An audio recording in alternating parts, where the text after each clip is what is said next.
Santa Clotilde, año 540, 3 de junio. Aquí estoy, escribía Sidonio Apolinar, en medio de pueblos melenudos, obligado a escuchar el lenguaje del germano y a aplaudir con gesto violento el canto del borgoñón, alto de 7 pies, que salta lleno de vino, agitando sus cabellos untados con manteca amarga. Aquí llega el sajón de ojos azules, firme en el mar, vacilante en la tierra, el antiguo sicambro de occipucio rasurado y ademán de vencido, y el érulo vagabundo de mejillas verdosas que disputan el color de las algas marinas. Todas estas naciones se empujaban unas a otras, saqueaban, incendiaban y pasaban sembrando ruinas. Fuera, sangre y despojos. En su casa, tragedias familiares. Allí en Ginebra estaba el rey de los borgoñones, Gondebaldo, alma feroz, indiferente al olor de la sangre. Uno tras otro había hecho matar a todos sus hermanos y ahora reinaba tranquilo. Pero a su lado crecía una de las primeras flores con que la barbarie invasora iba a perfumar los jardines de Cristo. Era Clotilde, sobrina del rey. Su padre había muerto a traición, el cuerpo de su madre había sido llevado por las aguas y la espada había cegado la vida de sus hermanos. Solo quedaba ella, y allí vivía en el palacio entre picas y escudos, vigilada por el rey y execrada por Aredio, primer ministro del reino. Todos en torno suyo eran arrianos, pero ella había abierto su corazón a Jesucristo. Lloraba sin cesar, en parte de dolor y en parte de impotencia frente a los asesinos de su familia. Tempestades de odio se agitaban en su pecho, pero el infortunio empezaba a hacerla comprender la belleza de la resignación y de la mansedumbre. Cuando los grandes salones servían en fiestas y relumbraban con joyas de mujeres y corazas de guerreros, ella se refugiaba en la capilla o buscaba la compañía de los pobres y los atribulados. Gozaba dándoles una palabra de consuelo, poniendo en sus manos descarnadas el pan de la limosna, lavándoles los pies mugrientos, y ellos la bendecían agradecidos y publicaban por todas partes que en toda la nación de los borgoñones no había mujer más buena y más hermosa que Clotilde. Tras de la tragedia viene el idilio. Entre los mendigos se presentó un día en el Palacio de Ginebra un hombre que llevaba una alforja a la espalda. Cuando la joven se acercó a él para socorrerle, él levantó su velo intentando hablarla, pero Clotilde no se dio por aludida. Al terminar la tarea, la princesa llamó a su criada y le dijo: «Ve y tráeme al mendigo de la alforja que me besó la mano». Y cuando estuvo delante de ella, dijo al desconocido: «Señora, tengo una gran noticia que anunciarte si me das permiso para hablar». «Habla», respondió Clotilde. Y él dijo: «Clovis, rey de los francos, me envía a ti. Otras veces ha hecho llegar su mensaje al rey Gondebaldo, pero sin resultado alguno. Por eso he tenido que vestir este disfraz. Mi rey ha oído hablar de tu desgracia y tu belleza, y quiere casarse contigo. Aquí tienes el anillo que te envía». Clotilde quedó un momento suspensa, pero luego una gran alegría brilló en su rostro y se apresuró a despachar al viajero diciéndole: «Toma mi anillo y estos 100 sueldos para ti. Vuelve a tu señor y dile que si quiere tomarme por esposa, envíe cuanto antes sus embajadores a esta ciudad». Diríase una página arrancada a un canto de la Odisea. El mensajero parte, se duerme en el camino. Un falso camarada le roba la alforja en que llevaba el anillo de la princesa, pero apresado y azotado, se ve en la necesidad de devolver la joya. Llegan a Ginebra los embajadores de Clovis y Gondebaldo vacila entre el odio y el temor. Vence el temor a los ejércitos francos y los embajadores, después de presentar un sueldo y un dinero, según se acostumbraba en los esponsales. Se llevan a la princesa. Caminan en un carro tirado por dos bueyes negros y naturalmente Clotilde encuentra que no van con bastante rapidez. Quiere llegar cuanto antes y además teme la vuelta de Aredio, que ha ido a Constantinopla y que pudiera hacer cambiar la resolución de Gondebaldo. Salta a un alazán y la pequeña tropa traspone valles y montañas. Aredio, entretanto, ha desembarcado en Marsella. Ha llegado a la corte y ha dicho a su amo: acuérdate que asesinaste al padre de esa muchacha, que ataste una piedra al cuello de su madre y la precipitaste a un pozo, que hiciste desaparecer a sus hermanos y que Clotilde podrá utilizar el poder de los francos para vengarse. Aterrado el rey, mandó a su escolta en persecución de la joven, pero ya era tarde. Clotilde había entrado en su nuevo reino. Sus primeras palabras al verse en salvo fueron estas: Dios omnipotente, gracias te doy porque veo el comienzo de la venganza que debo a mis padres y a mis hermanos. Las pasiones de su naturaleza salvaje se juntaban en la doncella con la mansedumbre de las costumbres cristianas. Su corazón había aceptado el Evangelio generosamente, pero aún no había llegado a comprenderle. Aún no sabía que el instinto de la venganza, ley inexorable entre los pueblos bárbaros, era contrario a su nueva fe. Pero no se transforma en pocos años el corazón de una raza, y la Iglesia ha podido canonizar a aquella princesa porque ha visto la generosidad de sus esfuerzos. Clotilde encontró a Clovis en Villeri, cerca de Troyes. La mansión real no tenía nada del aspecto militar de los castillos de la Edad Media. Era una vasta construcción rodeada de pórticos de arquitectura romana. En torno se hallaban dispuestos los alojamientos de los oficiales del palacio, bárbaros y romanos, y los de los jefes de tribu que se habían alistado con sus guerreros en la guardia del rey. Otras casas de apariencia más humilde estaban ocupadas por hombres y mujeres que servían en toda clase de oficios: tejedores, orfebres, curtidores, bordadores, alfareros y fabricadores de armas. El joven príncipe de 20 años, a la sazón, caminaba en medio de los suyos como un semidios.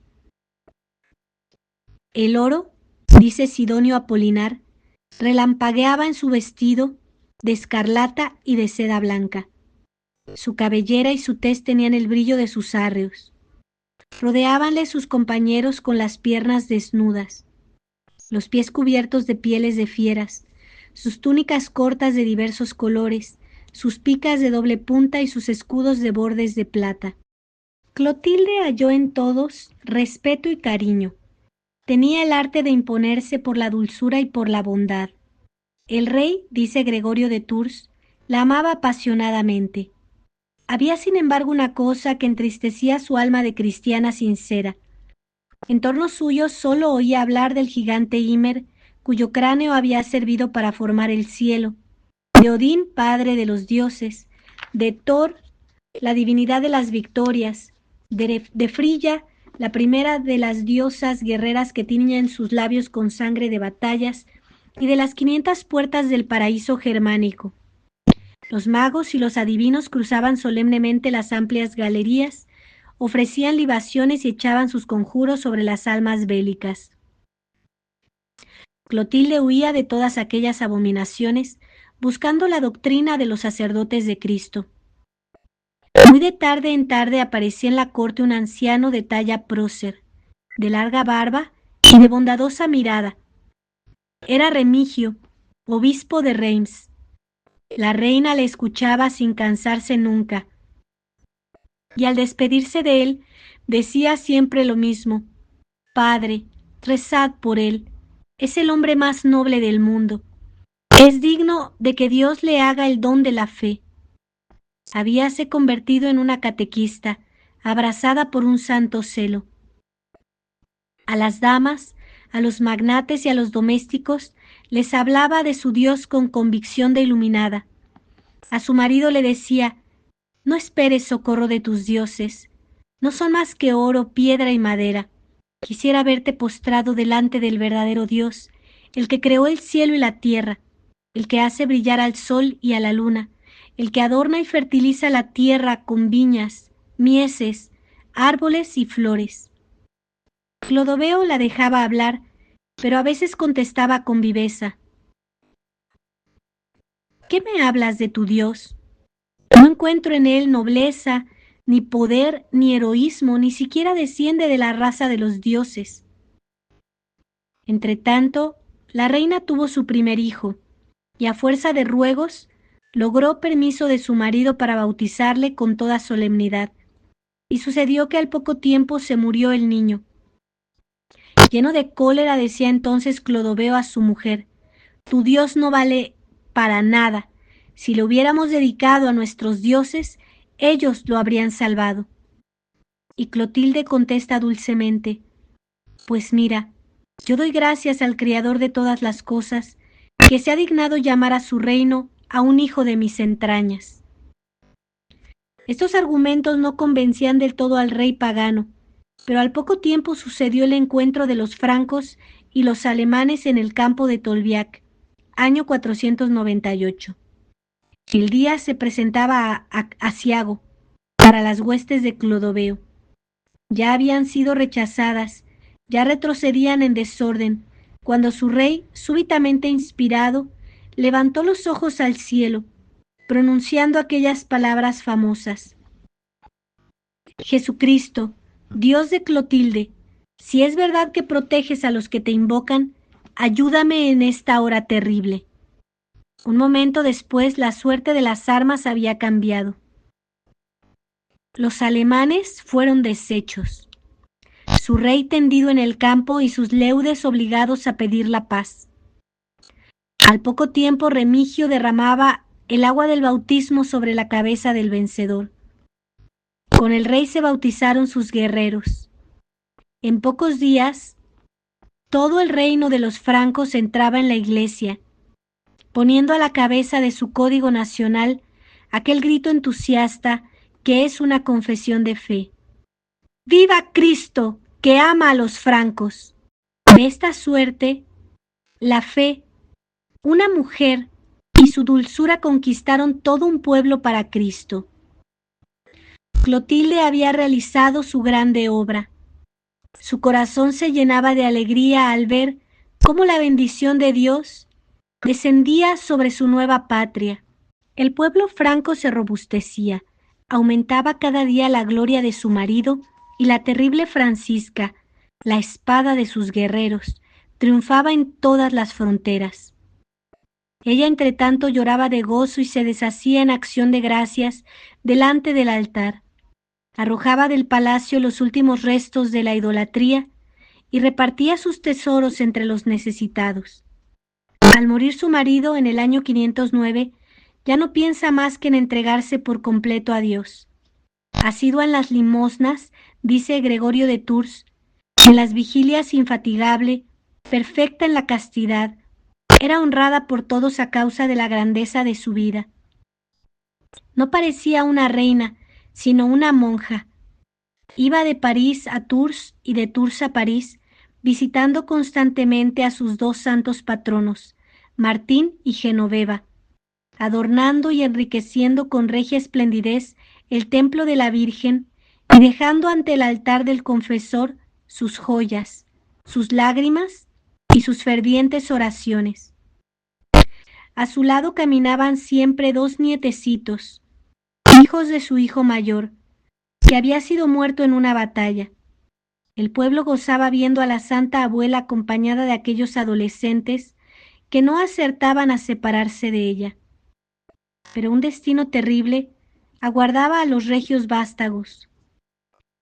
Fue una tragedia semejante a otras que Clotilde había presenciado siendo niña en el Palacio de Ginebra. La reina estaba en París y allí se habían reunido también sus dos hijos, Childeberto y Clotario, que se habían repartido el reino de Clodoveo. Venían, así habían hecho creer a la gente, para restablecer en el trono a los jóvenes príncipes. Y un día Clotilde recibió este mensaje: envíanos a los niños para que sean levantados sobre el pavés. Llena de alegría, ella les dio de comer y de beber, les vistió sus túnicas más hermosas y después de abrazarles muchas veces, envióles juntamente con sus preceptores y la escolta de muchachos que jugaban y estudiaban con ellos. Id, les dijo, si os veo reinar me olvidaré de la muerte de mi hijo Clodomiro. Poco después, llega a su presencia un senador, uno de aquellos hombres con alma de esclavo que sirven para asociarse al crimen o para atarse a la gleba. Mostrando unas tijeras y una espada desnuda, dice a la anciana: «Oh reina gloriosa, tus hijos, nuestros señores, desean conocer tu voluntad en lo que se refiere a los pequeñuelos. ¿Quieres que se les corten los cabellos con estas tijeras o que se les degüelle con esta espada?» Cortar la cabellera a un franco era hacer de él un paria, condenarle a la infamia y a la deshonra. Llena de terror, cegada por la cólera, mirando alternativamente la espada y las tijeras, sin darse cuenta de lo que decía, respondió: «Si mis nietos no han de reinar, quiero verlos muertos antes que rasurados». Y deshecha en llanto, entró en la basílica de Santa Genoveva, junto a la cual vivía, y cayó exánime junto al altar. Entretanto, la sangre de los niños manchaba el palacio de las Termas, antigua residencia de Juliano el Apóstata. «Realizad vuestro proyecto», había dicho el senador a sus amos. «La reina me ha dado su aprobación». Clotario entonces tomó al mayor de los príncipes, le arrojó en tierra y le hundió su cuchillo en el costado. Al oír los gritos del herido, su hermano se arrojó a los pies de Childeberto y abrazando sus rodillas le decía sollozando: «Oh buen padre, auxíliame para que no hagan conmigo lo que han hecho con mi hermano». Childeberto rompió a llorar y dijo: «Déjame esta vida, dulce hermano mío, y yo te daré en cambio todo lo que quieras». Pero Clotario respondió: «Arroja al pequeño, o te mato a ti en su lugar. ¿Eres tú el instigador del crimen y ahora quieres hacer que falte a mi palabra?» Childeberto rechazó al niño y Clotario hizo con él como había hecho con su hermano. El dolor venía a ensombrecer los últimos días de aquella madre desgraciada y a purificar y subyugar por completo aquel corazón fuerte y noble, arrancando de él los últimos resabios de la barbarie. Por su origen, Clotilde era violenta, impetuosa, ardiente, como Brunilda, la heroína de la epopeya germánica. Pero la gracia puso en su vida las más puras esencias del Evangelio. Santa Clotilde, rogad por nosotros. Santa Clotilde, rogad por nosotros. Santa Clotilde, rogad por nosotros. Ave María Purísima, sin pecado original concebida. Por la señal de la Santa Cruz de nuestros enemigos, líbranos, Señor Dios nuestro, en el nombre del Padre, y del Hijo, y del Espíritu Santo. Amén.